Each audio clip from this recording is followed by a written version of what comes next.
Back here on HQ, Super Bowl 59, that is upon us. Of course, it's Super Bowl 59, meaning that thousands of players have walked on to the biggest stage up until this point. If we think back to all of the Super Bowls that we've seen in the past. Now, CBS Sports is putting together the all-time Super Bowl roster, the best of the best. That article drops tomorrow, but we're giving you a little bit of a preview. You see Tom Brady there, Emmitt Smith, some of the greats. And before we get into we're going to dive into that, but we want to give you a recap on the criteria. Of course, if you are a Super Bowl MVP, that is weighed very heavily and holds a lot of weight. Multiple appearances in the Super Bowl, hey, that's a good advantage as well. And then does it come down to, did the performance of this athlete significantly contribute to the win, to the success of the team? So those are just a few things that go into this criteria for the all-time Super Bowl roster. We're going to go down by position. We have Danny Kanell and B-Mac. And gentlemen, we are starting with the quarterback because Patrick Mahomes is actually taking the spot of Terry Bradshaw. B-Mac, we'll start with you on this because we want to know, as a former Steeler, where do you stand on that based off of what we've seen from Patrick Mahomes so far, getting the nod over Bradshaw on this all-time list? Unbiasedly speaking, I stand with Pat Mahomes with this one. And here's why. Terry Bradshaw, unbelievable career, of course, with the Pittsburgh Steelers. You know, he was the point guard for their dynasty championship runs. But in terms of the individual accolades that combined with team accolades, I side with Pat Mahomes. Pat Mahomes has 3 Super Bowls, of course, one less than Terry Bradshaw, but he also has 3 Super Bowl MVPs. Terry Bradshaw does not. He has 2 MVPs. When you look at the MVP of the league, Terry Bradshaw had 1, Pat Mahomes has 2. So when you factor that into the equation, along with Pat Mahomes, Jacqueline, DK, on the verge of potentially having 4 Super Bowls if they're able to take care of their business in a few weeks in New Orleans, that definitely would give him the nod. But right now, as I see, when you look at the individual skill set, the accolades, along with the overall team success, yes, I tend to side with Pat Mahomes, taking the spot over the great Terry Bradshaw. Yeah, and that was the first line in the criteria, right? Super Bowl MVP is weighted very heavily.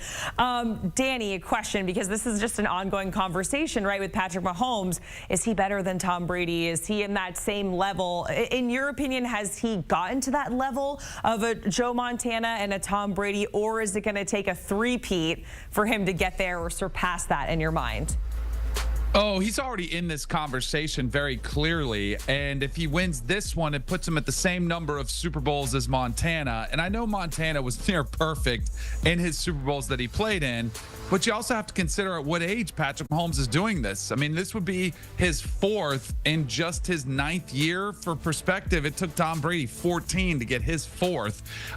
And then, of course, doing 3 in a row, something that's never been done by either Tom Brady or Joe Montana. The fact that you would be the first quarterback in NFL history in 59 years to win 3 in a row, I think that enters you into the conversation, and that's why I think there's a ton at stake as a legacy game for Patrick Mahomes in this one. Some people are like, yeah, he has plenty of time to chase Tom Brady, but let's just say he ties him. Let's say he gets to 7. If he has 3 in a row and one of those runs are right now, I think that clearly puts him above. And even if he comes up just short, the fact that he would have gotten this 3 in a row that no one else has, I think makes him challenge Tom Brady that much more significantly. Yeah, he's not even 30 years old, which is absolutely insane when we're listing off all of the accolades and the stats and the Super Bowl appearances.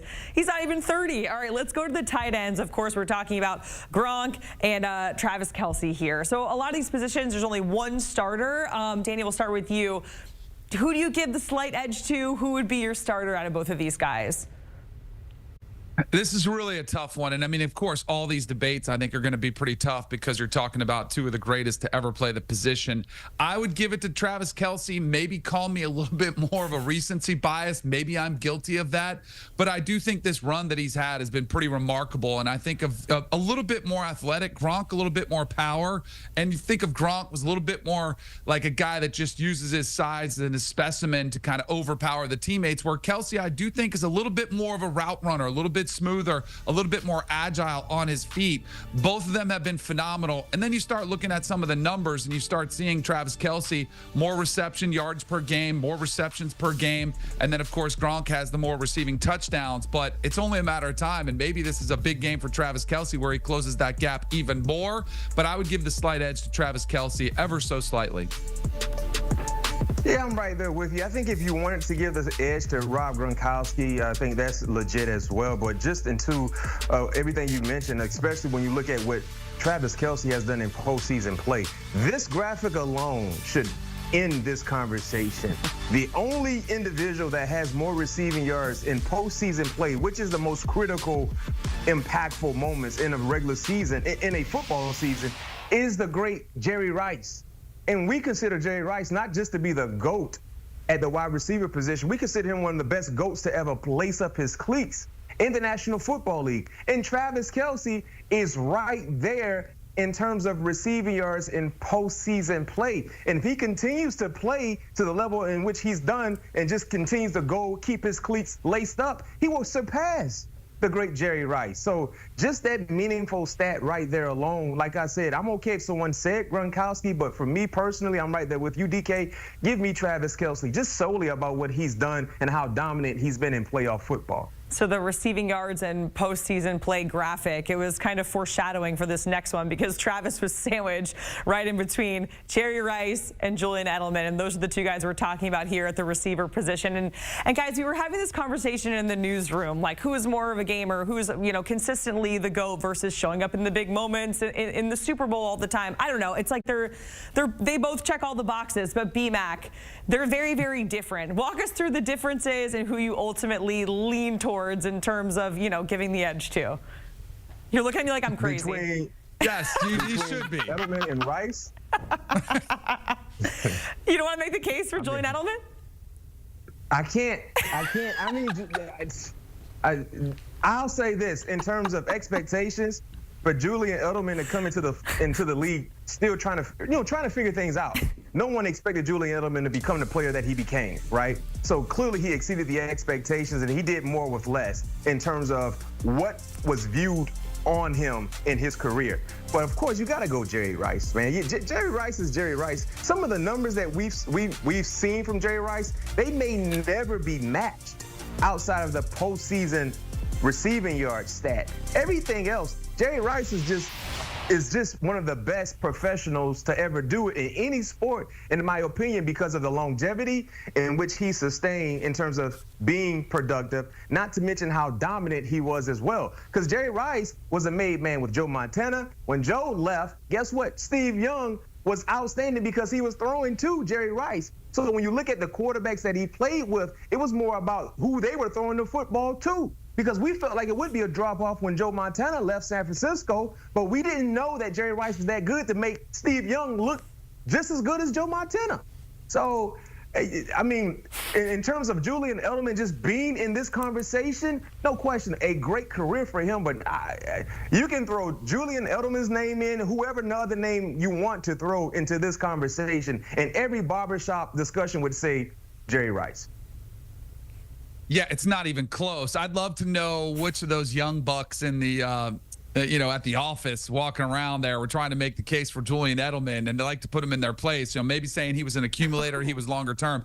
And this should not be an offense to Julian Edelman. I think even Edelman would say, you know what? I'm not in the same league as Jerry Rice. It's just another level that he took it to. And you talk about a gamer and somebody that came through in those situations. Jerry Rice was it. And I totally agree with BMAC, something he said. A lot of times you hear that, the quarterback makes the receiver. And I would take that and maybe say that was the case with Julian Edelman and what Tom Brady did for him and Danny Amendola and some of the other, Wes Welker, some of the other kind of similar type receivers that played for Tom Brady. There was no other Jerry Rice. He made his quarterbacks look better. And there was that. It's not even an argument. End of story. Okay, so Danny, I do have to have a follow. So Julian Edelman being able to step up in those big moments and making it a name for himself in the Super Bowl alone, and even being in this conversation because of that Super Bowl performance, that is impressive. I'm not making the case for Julian Edelman over Jerry Rice. I just want to say that. Okay, good. I was going to say, you don't need to it's put me in my super place. impressive, right? he had a phenomenal career. And if there is a Hall of Fame of Super Bowls, then Julian Edelman is absolutely in that conversation. I mean, he's had a phenomenal career, and Tom Brady and him had some of the best chemistry and the best feel for one another of finding ways to get open and making plays when they mattered the most. So absolutely, Julian Edelman deserves to be in this conversation. It's just, this is probably one of the more significant gaps than out there, including Tom Brady and Patrick Mahomes, when I think most people would say, yup, it's Tom Brady, greatest ever. We've seen that gap close. This gap is just, it's the most significant gap in there, and that's more of a testament to Jerry Rice and the dominance. As B-Mac noted, some people think he's the best NFL player at any position of all time, and that in large part is due because of his dominance in Super Bowls as well.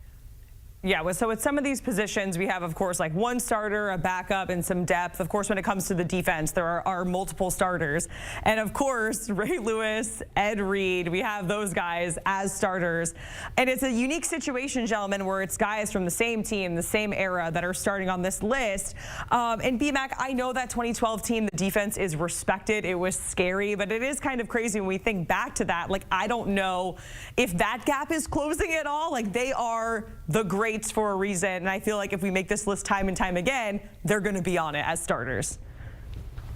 Yeah, for me, when you look at some of the starters on the defensive side, I have an issue with this list. All right, you talked about Ed Reed, you talked about Ray Lewis, no question, in terms of what they did throughout their professional career and along with winning a championship, that means something.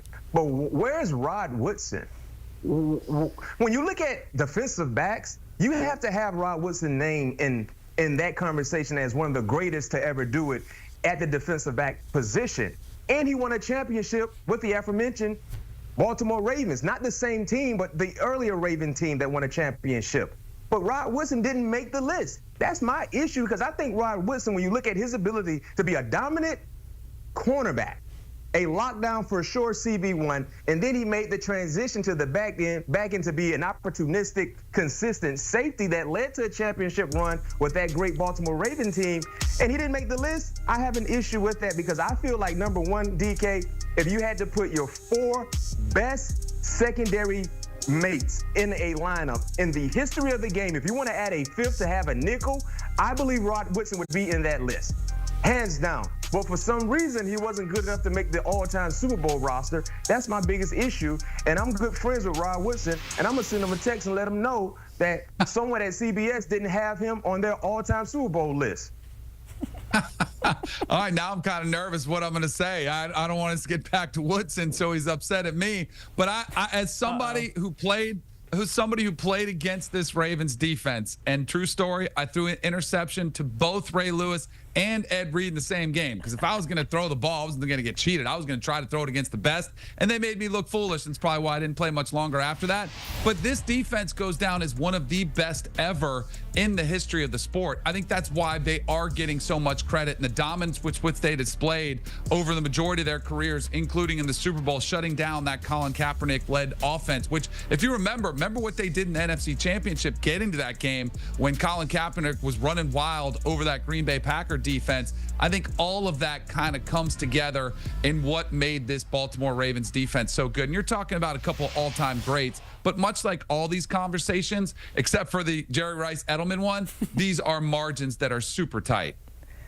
P-Mac, you had your hand raised. Did you have a follow before we move on? Okay. Yeah, because I was listening to DK, and DK was hitting on some cool points, and he mentioned the Ravens defense, one of the all-time greats. We cannot forget the 2008 Pittsburgh Steelers as well. I just want to throw that out there. That's right. We're the only team in NFL history, Jacqueline, DK, cool stat. We're the only team in NFL history to have 13 straight games where we did not allow 300 yards of total offense.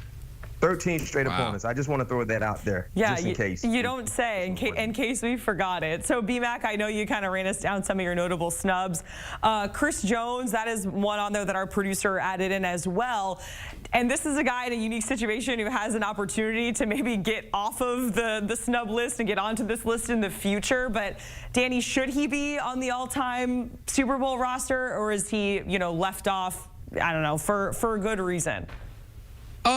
No one on here is left off for good reason, right? But I think it's one of those reasons why this game could be big. You know, if he has a huge game in this one and is a big part for why the Chiefs shut down Saquon Barkley, and I think he would have to be a big reason there, then he could play his way onto this list, because I think he's somebody who's close but kind of needs one or more of those performances. And if you do it against, especially against this Eagles team that does run the ball so much, it's even different than the last Super Bowl when they squared off against each other because they didn't have Saquon, and you're going against this offensive line. So I think I'm okay with him being off of it, but I think it shows the importance of what this game could be for a guy like Chris Jones and his legacy.